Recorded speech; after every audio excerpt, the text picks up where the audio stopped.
Salut à toutes et à tous, bienvenue dans cet espace dédié aux rencontres avec la diaspora algérienne. Je dois dire que cet espace commence un peu à ressembler à une grande famille, dispersée un petit peu partout, mais qui finit toujours par se retrouver pour une occasion ou une autre. N'est-ce pas, Adel Mebarki? Bonjour. Bonjour, merci beaucoup pour l'invitation. Un grand plaisir de participer à cette belle émission. Merci à vous d'avoir accepté de faire votre diasporama aujourd'hui à partir de Paris. Vous reconnaissez un peu dans cette diaspora algérienne, diaspora vient de disperser d'ailleurs, donc, et qui, Oui, grâce à la toile, se retrouve, grâce au web, se retrouve quelque part sur cette plateforme, sur une autre. Quel est votre avis moi là-dessus, vous qui oui, êtes oui, en fait, je trouve ça super intéressant parce qu'en effet, les nouvelles technologies abattent les frontières et donc on peut, aujourd'hui, on a des liens avec un peu tout le monde, un peu partout dans le monde. Et oui, je suis assez convaincu de la capacité de la diaspora à pouvoir aussi s'organiser et pouvoir valoriser en fait ce que chacun fait, mais aussi ce qu'on pourrait faire pour l'Algérie notamment. Oui, oui, oui. Vous nous le direz tout à l'heure parce que je sais que vous répondez toujours présent aux sollicitations et vous prêtez main forte aux porteurs de projets dans le domaine de la tech et de la healthcare, notamment. Alors, on va vous présenter. Vous êtes fondateur et CEO de Foresight Data Agency, qui est une agence spécialisée en accompagnement stratégique et médico-marketing, objectivé par la data. Alors, ça fait beaucoup, peut-être, pour ceux qui ne Mm. voient pas trop, comme moi, au début, en quoi ça consistait. Vous intervenez régulièrement pour des cours d'innovation en France, dans des universités. Vous intervenez en tant qu'expert indépendant aussi pour des institutions européennes. Mais dites-nous exactement, Adel Mebarki, en quoi consiste votre travail aujourd'hui et vos interventions. Avec grand plaisir. Alors, en fait, le travail qu'on a chez Foresight, il est assez simple au final, c'est de pouvoir objectiver des enjeux sociétaux. Donc concrètement, ça veut dire Mhm, quoi? Ça veut dire utiliser l'IA pour récupérer un maximum de données et pouvoir en faire des recommandations stratégiques pour des autorités ou des industriels en santé. Je vais vous donner des exemples très concrets. On parle souvent dans l'industrie pharmaceutique ou l'industrie de santé, on parle beaucoup de parler aux patients, de pouvoir parler oui. aux patients. Ben, une des choses qu'on fait, c'est qu'on analyse la manière qu'a le patient de s'exprimer sur Internet au sens large et on essaye d'aider les autorités et les industriels à parler le même langage pour que les campagnes de prévention, par exemple, puissent être les plus impactantes. Et donc, notre outil, concrètement, il va prendre du texte issu d'Internet et il va le synthétiser pour montrer le langage qu'on peut utiliser pour différents types.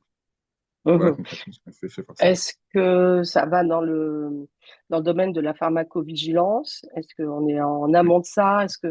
Où est-ce que vous En fait, positionnez ça exactement? s'inscrit. Alors, ça peut toucher la pharmacovigilance parce que sur un certain nombre de. Enfin, on sait très bien, par exemple, qu'en pharmacovigilance, le principal vecteur de communication aujourd'hui, c'est la notice. Or, très peu de gens dans le monde lisent réellement la notice et ont un regard réel sur les effets indésirables des médicaments. Surtout qu'elle est de Donc, plus en plus grande. elle est de plus en plus grande, elle est de Ouais, moins en moins facile d'accès parce qu'au final, une grande c'est notice comme ça, ben, on ne la petit. garde pas H24 sur nous. Mm. Donc typiquement, ça peut amener, dans le cadre de la pharmacovigilance, le développement de chatbots, où en fait vous posez votre question à un chatbot et ça répond sur quels sont les effets indésirables du médicament ou pas. Donc ça, c'est un cas Ouais. d'usage qu'on peut développer. Mais globalement, on se positionne surtout sur à partir du moment où un nouveau traitement est mis sur le marché jusqu'au moment où il devient mature. Donc c'est tout le moment où le patient a plein de questions et il y a des besoins d'information, il y a des besoins de compréhension du comportement de ces thérapeutiques. Et c'est là où nous, Mhm. on veut intervenir pour essayer d'améliorer le bon usage du médicament au sens là. Donc, votre agence, vos clients, c'est qui? Ce sont les laboratoires, ce sont C'est principalement les principalement. laboratoires pharmaceutiques et les Ouais. autorités de santé qui peuvent travailler sur Typiquement, on travaille avec des autorités qui vont travailler contre les dérives sectaires. Donc, il y a des sujets qui sont un peu transverses, mais c'est des institutions d'un côté et l'industrie pharmaceutique principalement. Mhm. Qu'est-ce qui vous a amené vers ce secteur, Adèle? Vous Alors, n'êtes pas du c'est domaine une de la très bonne santé, vous. question. Vous ne Bah, venez pas du maintenant, médical. non, en fait, initialement, Ouais. pas du tout. Et c'est une très bonne question parce que je pense que c'est d'abord de la pure chance parce que concrètement, Moi, je cherchais concrètement du travail dans les nouvelles technologies au sens large. Moi, j'ai plus un côté ingénieur qu'un côté médical. En fait, j'ai postulé dans une entreprise il y a à peu près 11 ans maintenant. Et je me suis retrouvé dans une entreprise de recherche sous droit privé, qui est donc un prestataire de l'industrie pharmaceutique, qui font toutes les études autour du médicament, donc les études observationnelles, les études épidémiologiques, tout ce qu'on a vécu pendant la pandémie Covid-19. C'est des entreprises comme cette entreprise qui s'appelle Capa Santé que j'ai rejoint. Et à la base, en fait, moi, j'étais sur la partie R&D de l'entreprise. Donc, je développais des nouveaux produits ou des nouvelles approches, principalement avec de l'IA. Et en fait, au fur et à mesure, je me suis pris de passion sur la santé. Donc, j'ai un diplôme maintenant en épidémiologie et statistique appliquée, parce que c'est devenu une passion et qu'en fait, j'ai commencé à travailler dans la recherche et en santé publique. Et en fait, au fur et à mesure, c'est devenu une passion. Et aujourd'hui, je l'ai pas quitté. Et c'est a priori pas mon objectif à court moyen terme. Mhm. Alors, vous investissez pleinement, vous écrivez dans des revues spécialisées et on vous cite même des tenteurs de 2 brevets d'invention. Est-ce que vous pouvez nous en dire plus? Et oui, bah, en fait, dans les activités R&D, il y a quelques années maintenant, on avait deux produits qu'on devait développer, notamment une solution, par exemple, qui est assez simple. Concrètement, aujourd'hui, on parlait des notices tout à l'heure, mais concrètement, aujourd'hui, les patients qui sont asthmatiques, qui prennent de la ventoline ou un traitement de ce type, ce qu'on appelle les aérosols doseurs, c'est assez compliqué comme geste thérapeutique. On a l'impression que c'est juste prendre de la ventoline, la mettre dans la bouche et appuyer, alors qu'en réalité, c'est un geste thérapeutique de 15 secondes. Et en fait, Mhm. personne, enfin, en tout cas dans mon entourage, personne ne prend 15 secondes pour prendre de la ventoline. Et en fait, on a développé une solution qui vous filme, en fait, vous vous filmez en train de prendre votre traitement, et automatiquement, les algorithmes vont analyser les images et vous dire comment, ce que vous avez bien fait, ce que vous avez mal fait, pour améliorer votre geste et donc améliorer votre condition de santé. Ça, C'est quoi? C'est typiquement, une cette solution, application? C'est une application bah, c'est sur un son site web. En téléphone? fait, vous allez sur Ah, web, il y a une version application, mais à la oui. base, c'était sur un site internet. Et en fait, vous filmez, en fait, vous vous filmez en train de prendre votre traitement. Et ça vous dit, vous avez bien fait telle étape, ça vous remonte toutes les étapes. Et ça a fait l'objet d'un brevet, par exemple, Très et du bien. coup, où je suis co-auteur, co-inventeur de cette solution. Et il y a un deuxième objet qui est, lui, un objet connecté, qu'on a aussi développé, toujours Mhm. dans l'asthme. Et ça aussi, ça fait l'objet d'un brevet. Et donc, du coup, je suis cité comme co-inventeur. Et c'est quoi ce deuxième brevet? En fait, Ça consiste en quoi?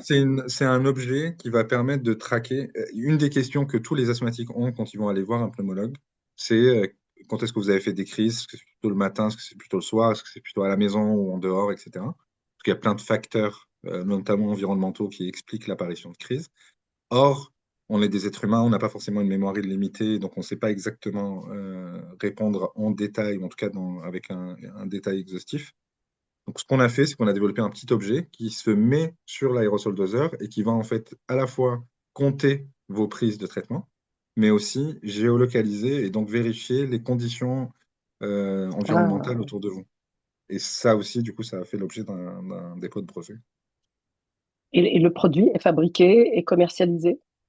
Alors, non, on l'a produit, on a fait des études qui montrent l'intérêt pour le patient en termes de médico-économie. Mais en fait, on n'est pas allé jusqu'au déploiement commercial parce qu'il y avait un gros concurrent qui a trusté à peu près 90% du marché, qui allait un peu plus vite que nous. Ah, d'accord. Bon, bah, j'espère que c'est juste un décalage dans le temps et Oui, que vous oui, allez pouvoir le faire. Alors, vous avec intéresser aux plaisir. asthmatiques, c'est intéressant parce que nous sommes bien sûr très suivis en Algérie et Oui. on le sait, il y a une très forte population d'asthmatiques au niveau de la côte algérienne, à Alger beaucoup, je ne sais peut-être pour les autres régions. Je sais que vous vous rendez souvent en Algérie, je vous vois dans des colloques, des séminaires, des panels, justement dans le domaine de l'innovation, de l'intelligence artificielle, dans l'aide des coachings aux startups. Est-ce que c'est quelque chose que vous avez déjà proposé au ministère de la Santé, par exemple, les 2 produits Alors, dont vous parlez actuellement? non, pas forcément pour plein de raisons. Il y a une première raison, c'est que, en fait, comme vous l'avez dit, moi, je réponds à des sollicitations, donc je n'ai pas forcément de lien direct avec le ministère de la Santé. Euh, Mhm. mais surtout, en fait, Je suis dans une étape aujourd'hui, en me déplaçant en Algérie, plutôt d'essayer d'apporter une notion stratégique, comment on pourrait développer en fait la e-santé au sens large, pas forcément commercialiser ces produits-là, mais comment on peut imaginer dans les 2 à 3 prochaines années Mhm, avoir un plan d'action qui nous permet d'intégrer le numérique dans la prise en charge en santé en Algérie. Donc je suis plus dans la compréhension. J'ai passé une première étape de compréhension de l'environnement. Euh, j'ai grandi en Algérie, on en parlera à un autre moment, mais j'ai grandi en Algérie, etc. Mais pour autant, comme j'ai pas beaucoup travaillé, si ce n'est j'ai absolument pas travaillé en Algérie, en fait, il y a toute une phase d'acculturation où je dois comprendre aussi comment ça fonctionne et quelles sont les réalités mhm, du terrain. Et là, en fait, je commence à un peu mettre en place des projets qui visent à aider à développer des approches et à intégrer des solutions numériques comme celle-là, mais d'autres aussi. mhm. Rassurez-nous, il y a quand même des choses qui se font en Algérie dans ce Ah oui, oui, sens. non, non, bien sûr, mais au contraire, non, non, Faites-nous au un contraire. Et retour d'ailleurs, d'expérience. ah non, alors Faites-nous un déjà, retour euh, d'expérience, oui. en toute transparence, en fait, moi, les premières fois où je suis revenu à Alger, je vais souvent à Alger quand je vais en Algérie, mais les premières fois, je m'attendais pas à grand-chose parce que j'avais pas forcément de vision de l'écosystème. La réalité, c'est que l'écosystème est très bon. Déjà, il y a un vrai maillage et on sent qu'il y Mhm, a eu des volontés d'un côté institutionnel, mais aussi une vraie implication des porteurs de projets pour développer des solutions et des startups. Ça, c'est déjà un vrai bon élément. Il y a une réelle volonté d'aller plus loin et de l'intégrer, d'avoir de l'impact à travers ces startups. Mais en fait, c'est une structuration qui prend du temps. Et moi, ce dont je me rends compte, si je peux comparer avec ce que j'ai vécu au tout début de l'avènement de l'écosystème startup en France, en comparaison avec l'Algérie, c'est qu'en fait, on va très vite, contrairement à ce qu'on imagine, même si on a l'impression que c'est pas assez rapide, etc. En oui. 3 ans, on a une banque d'investissement publique qui est dédiée notamment à l'innovation. On a une stratégie nationale d'innovation. On a une vraie stratégie d'investissement et de financement. Et on commence à avoir des institutions qui se développent sur la partie plutôt commerciale en ayant de plus en plus de liens avec les startups. Ça, c'est en à peine 3 4 ans, ce qui a Mhm, pris beaucoup plus de temps en France pour d'autres raisons. Mais donc, il y a vraiment un vrai vivier. Le tout, c'est de pouvoir en fait l'organiser, de faire en sorte que ça ait de l'impact pour le patient au final, parce que l'intérêt, c'est que le patient algérien soit soigné et qu'il puisse bénéficier de ces nouvelles technologies. oui. D'où l'importance de s'entourer d'experts, justement, en la matière, pour développer cet écosystème. Alors, vous parlez d'il y a 3 4 ans, et vous devancez ma question, il y a 4 ans, il y a eu la pandémie du Covid.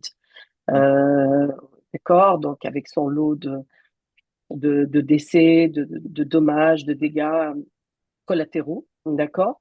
Lourd bilan. Quel retour aujourd'hui nous pouvons faire sur cette pandémie, sur sa naissance, son développement, sa prise en charge, son ampleur? Vous, en tant que spécialiste du domaine, non pas de la pandémie, mais enfin, voilà. oui, oui, bien sûr. En fait, Mhm, très concrètement, je vais essayer de décrire moi ce que je perçois sur la réalité à l'international et l'Algérie en particulier. En fait, on a été beaucoup critique envers les États au sens large, pas l'Algérie en mhm, particulier, mais on a été mhm, critique parce que on n'avait pas de masque, on n'avait pas du matériel au bon moment, etc. La réalité, c'est que malgré un bilan très important, les différents États ont fait ce qu'ils pouvaient dans les conditions qu'ils avaient. Parce que mhm, faire face à une pandémie de cet ordre-là, mhm, c'est pas simple en termes organisationnels et aucun État, d'ailleurs on l'a vu, hein, même on louait beaucoup les modèles asiatiques avec le zéro Covid. Au final, ça n'a pas tenu. Même mhm, les États les plus organisés, etc., avaient des difficultés. mhm, Donc, la oui, réalité, c'est que le bilan était lourd, mais qu'il a été as- pas mal atténué. Il y a plein d'études qui montrent que les différentes décisions, notamment les confinements, etc., ont eu un impact sur la diminution de la pandémie. Maintenant, je pense qu'il y a quelque chose qu'on n'arrive pas encore à faire, c'est capitaliser au maximum sur cette pandémie. On a vécu cette mhm, pandémie, on a su la gérer plus ou moins. Et l'Algérie fait partie des pays qui ont plus ou moins bien géré cette pandémie. Mais la réalité, c'est qu'aujourd'hui, tous les experts en infectiologie vous disent qu'on va avoir plusieurs pandémies dans les 10, 15, 20 prochaines années. Et mhm, aujourd'hui, d'un point de vue mhm, organisationnel, on est revenu au modèle d'avant qui était en réaction. Donc, certes, on a cette expérience-là, mais on a besoin de capitaliser. Et si je focalise plutôt sur le numérique, ça a été Oui, un vrai game changer. Parce que pour le oui, coup, ce qui était, je prends des exemples très simples, mais ce qui était banal, entre guillemets, ou en tout cas pas forcément prioritaire, est devenu ultra prioritaire. Je prends un exemple très oui, concret, la prise de rendez-vous à distance. oui, En France, il y a Doctolib, il y a plein d'autres acteurs, mais Doctolib, du jour au lendemain, c'est devenu la référence de prise de médicaments, de prise oui, de rendez-vous, oui. pardon, pour l'ensemble de la population. Et ça Mhm, amène d'autres questions, parce que si je prends l'exemple toujours de la prise de rendez-vous, eh ben, le moment où on commençait à prendre des rendez-vous pour les vaccins, ben, on s'est rendu compte que les seniors, par exemple, n'arrivaient pas forcément à prendre rendez-vous parce que l'utilisation n'était pas forcément adaptée. Et donc, ça a amené plein d'autres questions, mais ce qui est sûr, c'est que du jour au lendemain, les nouvelles technologies en santé n'étaient plus une priorité pas forcément importante, mais sont devenues une priorité absolue. Et mhm. ça, je pense que c'est important parce que ça a permis de catalyser l'adoption de ces approches-là au niveau mondial et l'Algérie en particulier. Beaucoup justement ont décrié ce système de réservation, de prise de rendez-vous Ouais. de Doctolib. Je pense qu'il y a l'équivalent qui est en train de s'installer en Algérie. Peut-être que Oui, vous le savez mieux que moi. oui. Voilà. Je ne Il y sais a, pas il y où a- il ça y a en une est. startup, bah, il y a une startup algérienne qui est pas mal déployée, qui s'appelle de mémoire Biceha, que j'avais rencontré il y a Oui, quelques années, qui oui, développe des approches comme ça. En fait, le tout, pour moi, ça c'est un peu ce que j'essaie d'apporter, c'est qu'il y a une notion sociologique autour des nouvelles technologies. En fait, les nouvelles technologies, aujourd'hui, on les voit comme un outil d'un point de vue technique, donc on sait faire une application, on sait faire, etc. La problématique, c'est est-ce que l'Algérien moyen a l'habitude de prendre un rendez-vous et donc va aller sur une plateforme numérique pour prendre un rendez-vous? C'est une question oui. ouverte. C'est le cas pour un certain nombre de personnes, c'est peut-être pas le cas pour tout le monde. Donc il y a une adaptation des solutions numériques qu'on doit faire en Mm, Algérie, mais ce qui est sûr, c'est que ça se développe très vite. Et je sais que Bisaha, par exemple, et ils ne sont ouais, pas les seuls, ont de plus en plus de cabinets médicaux où vous pouvez prendre rendez-vous directement sur la plateforme. oui. En fait, la problématique là que vous posez, l'interrogation sur l'utilisation d'une Mm. plateforme de prise de rendez-vous, je pense que la même question s'est posée dans tous les pays du monde où c'est arrivé au tout Complètement. début. Voilà, donc Ouais. à moins d'être un digital native, ce qui n'est pas le cas de nos Exactement. parents ou même de nous-mêmes. Hein. Donc Ouais. voilà, donc mais ça s'apprend. Et justement, là, on voyait pour les plateformes de prise de rendez-vous Mm. euh, médicaux, la disparition de l'assistant, enfin, vous savez, la secrétaire médicale qui Mm. prend les rendez-vous, etc., qui répond. Bon, Ouais. ça existe toujours, mais Ouais. ben, ça a été remplacé justement par des emplois euh, de jeunes qui vont vers ces seniors, ce qu'on appelle un peu, bon, c'est peut-être pas très joli, mais un alphabet numérique. Mm. Euh, Ouais. d'accord? Voilà. Et donc, ils vont les aider, leur montrer comment utiliser ces plateformes. Bon, je vois en Algérie, ça s'est beaucoup développé. Ce qui s'est beaucoup développé, c'est les BTC. Donc, Oui, par exemple. Ouais. voilà, les gens donc utilisent de plus en plus ce moyen de transport qui est nouveau. Et ça commence à rentrer dans les mœurs, les applications de livraison, etc. De ce côté-là, je pense qu'on n'est pas très En fait, inquiet. on a. Mais alors, Exactement. Ouais. oui, Adèle, oui, Non, je veux dire, on n'a pas à rougir en fait. oui, oui, L'adoption, oui. la courbe d'adoption, tout le monde prend du temps à adopter des nouvelles technologies ou des nouveaux usages, et ça dépend vraiment de la sociologie de chaque pays. Mais on est on a le même niveau d'adoption des mêmes solutions un peu partout dans le monde dans les faits, avec des Oui. adaptations locales, etc. Certes, mais ça revient à peu près à la même chose. Exact. Alors, toujours pour rester dans cette période pandémique, donc du Covid, Mm. aujourd'hui, est-ce que, avec la data, avec l'intelligence artificielle, est-ce qu'on arrive à décrypter les comportements que nous avons eus tous, euh, la- la- les vaccins, donc Mm. réussite, pas réussite, enfin, surtout par rapport aux vaccins, hein, peut-être aussi les Ouais. traitements, mais les vaccins, on en dit quoi aujourd'hui? C'est quoi le retour En fait, d'utilisation des vaccins. concrètement, moi, les dernières études que j'ai pu lire sur la vaccination Covid-19, Mhm, elle a deux enseignements. Elle a deux enseignements. Le premier enseignement, c'est que oui, ça a protégé la contagiosité pour un certain nombre de patients, mhm, mais non, on n'avait pas le taux d'efficacité qui ont été annoncés au tout début dans les premiers essais cliniques. C'est-à-dire qu'on était plus mhm, de l'ordre de 60-65% de capacité de stoppage, entre guillemets, de la contagiosité. Mais mhm, on n'était pas dans les 90 à 95% qui étaient initialement annoncés. Mais mhm. ça, pour le coup, Je tiens à préciser que c'est pas spécifique au vaccin. C'est-à-dire qu'en fait, très souvent, quand on met sur le marché un médicament ou un vaccin, peu importe, on fait des études préliminaires qui vont nous donner des statistiques qui vont évoluer dans le temps. C'est d'ailleurs pour ça qu'un nouveau médicament est toujours sous surveillance accrue dès le lancement, pour qu'on puisse être certain que ce qu'on a vu en essai clinique se retranscrit dans la vie réelle. Ça a été le cas. Le deuxième Là, élément, il est parce vrai que je pour trouve le que coup que le vaccin ont été fait dans l'urgence. oui, c'est ça. C'est qu'en plus, il a été fait dans l'urgence, il a été beaucoup communiqué au grand public, parce que ce type de données, les données des essais cliniques, c'est pas forcément une information grand public en général. Oui, Et oui, donc, si ça a été communiqué en grand public, il y a eu de l'attente. On était dans un contexte sociologique très particulier, les gens étaient chez eux, ils ne pouvaient pas sortir, donc il y avait un besoin de répondre aux oui. populations. Donc ce contexte-là fait que on en a beaucoup attendu, entre guillemets, de ces vaccins, et ça a rempli une partie de leur job. Mais pour autant, je ne suis pas certain demain que c'est le modèle qu'on doit développer. C'est-à-dire que donner des données d'essais cliniques qui vont évoluer dans le temps, bah, en fait, ça crée de la suspicion. Parce que scientifiquement, dans la communauté scientifique, on le sait que les chiffres vont changer. Mais dans les populations générales, quand on vous explique qu'on attend à 95% et qu'à la fin, on n'a que 60%, bah, on se dit, finalement, c'est pas ce qu'on nous a raconté. Donc, est-ce qu'il y a eu. Ça ajoute de la suspicion. Et ça, c'est un autre sujet, c'est comment l'information médicale est présentée aux citoyens. Très bien.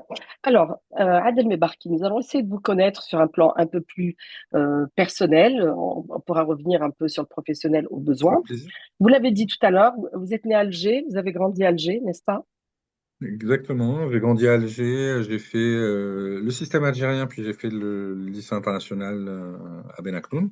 Et après, je suis parti une année en France où j'ai fait mathématiques informatiques.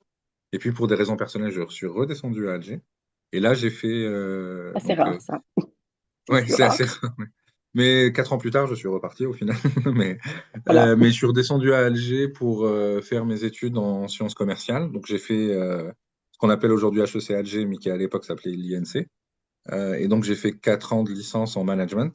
Je me suis spécialisé en management. Et puis je suis reparti en France, plus précisément à La Rochelle, où j'ai fait un double diplôme en école d'ingénieur et en école de commerce. Mon objectif, c'était d'avoir, moi j'ai toujours été Mhm. passionné par l'informatique, etc., mais j'avais besoin aussi d'avoir un diplôme qui correspondait un peu plus aux notions un peu plus techniques. Oui. Est-ce que lorsque vous êtes parti, donc après avoir fait vos études à l'INC, à l'Institut national du commerce, est-ce Ouais. que vous étiez suffisamment préparé pour aller à une étape Alors, supérieure? Je parle de niveau parce qu'on a toujours dit beaucoup de bien de cette école. Est-ce que c'était encore le cas lorsque vous y alors, étiez? oui, mais j'ai été entre guillemets surpris. C'est-à-dire que quand on est enfin moi à l'époque, je m'attendais à avoir un vrai décalage de niveau en repartant en France. Oui, Alors que pas du tout. En fait, je l'ai pas ressenti. Et d'ailleurs, j'étais pas le seul dans la promotion issue de l'INC. Et on s'est rendu compte assez vite qu'on avait à peu près le même niveau. C'était le même niveau de licence, en fait. Donc, on n'a pas ressenti. C'était, en fait, la différence notable, c'est l'organisation pédagogique. Elle était très oui, différente. oui. Mais je me rends compte, parce que maintenant que je donne cours à l'École supérieure des affaires algériennes, à l'ESA à Alger, en fait, on a adopté les mêmes méthodes. C'est-à-dire que typiquement, moi, il y a quelque chose qui m'a, entre guillemets, surpris en arrivant à La Rochelle, c'est que tous les 10 jours, on avait un oral de présentation, un exposé sur un sujet qui peut être. Très Et ça, important. c'est pas forcément ce qu'on avait l'habitude de faire en termes de méthode pédagogique à l'INC. Ce que je vois à l'ESA, qui est une norme maintenant. Mais donc, du coup, ça a été ce changement pédagogique qui a été un peu surprenant au début. Mais en termes de niveau pur, on n'a pas forcément ressenti de différence particulière entre l'INC et je pense que c'est un peu le cas de l'ensemble des étudiants qui arrivent en France, en tout cas pour ceux que j'ai pu connaître. Mhm, mhm. Ça dépend des Oui, écoles et après, ça des dépend du secteur, universités, ça dépend de effectivement. l'université, bien sûr. Oui. C'est Ouais, vrai. Mais c'est vrai que l'INC avait quand même une ouais. bonne Une réputation. bonne réputation. Ouais. Voilà, voilà. Alors, pour vous connaître un peu plus personnellement, maintenant qu'on sait que vous êtes algérois, que vous êtes né, que vous avez grandi à Mm. Alger. Alors, en cuisine, quels sont vos goûts, Adel? Et est-ce que vous cuisinez? C'est une question que je pose jamais aux femmes. Est-ce que vous cuisinez? Je fais Oui, exprès. c'est marrant. Alors, oui, alors déjà, j'ai 2 enfants, donc j'ai pas trop le choix de cuisiner. C'est pour la survie du foyer. Oui, Je suis pas sûr d'être le meilleur cuisinier de la famille, ça c'est certain. Je sais cuisiner des choses assez simples, mais la réalité, c'est que je ne sais pas du tout cuisiner les plats algériens. que j'apprécie particulièrement. Donc oui, à la question est-ce que je sais cuisiner? Oui, je pourrais survivre toute une année tout seul Voilà, oui, et faire survivre mes enfants. oui, Mais c'est clair que oui, en fait, alors, ma maman vient de l'Est et mon père vient plutôt de la Kabylie. Donc j'ai un peu des influences, un peu des deux. Donc, mais oui. disons que mes plats préférés, c'est la chirtoucha, quelque chose d'assez classique. Et j'aime bien le tlitli, Mm, je rate aucune occasion d'en manger. D'ailleurs, très souvent, quand ma mhm, maman vient, elle me prépare du tlitli. ouais. Couscous, non, pas trop. Non, si, couscous, mais pour Non, moi, c'est un si, classique. C'est même pas ouais. Mais vous le mettez pas Non, en parce qu'en fait, tête le de. couscous, c'est tellement. Pour moi, c'est un. Comment dire? Après, c'est peut-être ma condition, en fait, à l'étranger, etc. Mais le couscous, c'est pas rare. Alors que le tlitli ou la chouchoura est beaucoup plus Oui, rare. Et donc, oui, forcément, ça influe sur le classement. très bien. Vos lectures, Adèle, alors, qu'est-ce que vous aimez le plus lire, en dehors des lectures professionnelles, bien sûr. Bien sûr, ouais. Alors moi j'aime beaucoup généralement les livres sur la géopolitique au sens large. Donc je Mhm. m'intéresse particulièrement à la géopolitique dans le Moyen-Orient, parce que je trouve ça hyper intéressant et on a un mouvement extrêmement important au Moyen-Orient. Donc je dirais plutôt des analyses politiques ou géopolitiques, principalement. Après, ça m'arrive parfois de lire des romans de science-fiction, mais c'est pas forcément ce que je fais le plus. Mais je dirais que 90% de mes lectures, c'est de l'analyse politique ou géopolitique, et principalement géopolitique. Très bien. Cinéma, film, Ah, série, ouais, alors oui. beaucoup plus séries, paradoxalement. Avant, j'étais Mhm. beaucoup plus film, mais maintenant, je suis plus série. Bah, elles se Beaucoup défendent bien, hein, donc on peut plus Ouais, leur c'est tourner ça. le dos, C'est qu'en hein. fait, Mieux en mieux fait. ouais. Et en plus, je trouve qu'on est en train de vivre un mouvement qui est hyper intéressant, c'est qu'il y a de plus en plus de séries de très bonne qualité de un peu partout dans le monde. Et donc, je Oui, regarde des séries coréennes, des séries jordaniennes, des séries. Et ça, ouais, turc, ouais. c'est ça. Et en fait, Mhm. ça, c'est plutôt intéressant. Moi, plutôt série, plutôt science-fiction, mais pas que, mais principalement science-fiction. C'est moi, je suppose que c'est mon côté geek, mais, ça arrive assez naturellement. Et voilà, je vais regarder les classiques, les Game of Thrones. Enfin, je regarde à peu près je pense, entre 50 et 60 séries par an, quelque chose comme ça. Donc, je consomme beaucoup de séries pour le coup. Musique, alors? Qu'est-ce que vous écoutez comme musique? Musique, j'ai des goûts très hétéroclites. Moi, j'ai une liste Spotify. Je pense que l'algorithme de Spotify ne me comprend pas tout à fait. Mais en fait, par exemple, en ce moment, j'adore tout ce qui est plutôt pop algérienne. Donc, les Tif, Mhm. les jeunes Danil, des choses comme ça que j'aime bien écouter. J'écoute beaucoup de musique électro, mais en fait c'est très dépendant de mon humeur. Oui, Mais ce qui oui, est sûr, c'est que c'est très hétéroclite. J'ai pas un style spécifique dédié. oui, oui. Bah, ce serait dommage, d'ailleurs, de Oui. s'enfermer dans un seul registre et tellement En de. fait, je trouve ça génial parce qu'on découvre des musiques dans des genres qu'on n'a jamais écoutés et on apprécie la musique et ça nous fait Oui. découvrir tout un mouvement. Et en fait, en réalité, je trouve que c'est beaucoup plus enrichissant. Les algorithmes, on leur fait dire tout et n'importe quoi, hein, finalement, Je suis Adèle. complètement d'accord. Hein, Ouais. on en parlait lors du dernier Diasporama et l'avant-dernier également, dans ce que les algorithmes nous proposent comme à manger, nous proposent à écouter, nous proposent comme vêtements, comme destination de voyage. Alors, selon vous, est-ce que c'est bien? Parce que, bon, ben, c'est à la carte. Ouais. Euh, et puis, bon, tant qu'à faire, on navigue beaucoup, on cherche beaucoup de choses. Tant qu'à faire, si on peut nous faire des propositions, tant mieux. Ou alors, vraiment, on est épié, on est espionné, et puis on sait En fait, beaucoup de choses de ouais. nous. En tout cas, plus que ce qu'on nous, on pense Clairement. Alors, savoir. ce qui est sûr, moi, je pense qu'il y a trois sujets dans votre question. Il y a un premier sujet qui est la donnée, c'est qu'en fait, nous sommes espionnés. En fait, alors, j'aime pas le mot espionner, mais je Oui, préfère non, dire qu'on laisse des traces numériques. En fait, tout ce qu'on fait d'accord. sur Internet laisse des traces numériques et donc, Mm, ils sont exploités par des marques ou par des tiers qui vont permettre de faire mm, de la personnalisation. Mais la problématique, je trouve, qu'on a aujourd'hui sur ce sujet, c'est que, en final, la majorité de la population s'en rendent pas compte. C'est-à-dire qu'ils sont utilisateurs, ils ont l'habitude d'avoir des suggestions, mais ils s'en rendent pas compte que s'ils ont eu telle ou telle suggestion, c'est parce que ils ont eu cette entreprise, cette marque a eu accès à cette donnée, etc. Donc, je pense Mhm. qu'il y a de la pédagogie sur la sécurité des données. Il y a un deuxième sujet, c'est sur l'algorithmie. En fait, moi, il y a une phrase que j'aime bien, c'est que l'intelligence artificielle est encore très artificielle. C'est-à-dire que on se rend compte que les suggestions d'une plateforme à une autre peuvent être plus ou moins bien. Ça peut être vraiment où on se dit waouh, c'est exactement ce que je cherchais, et parfois on se dit pourquoi il me l'a suggéré.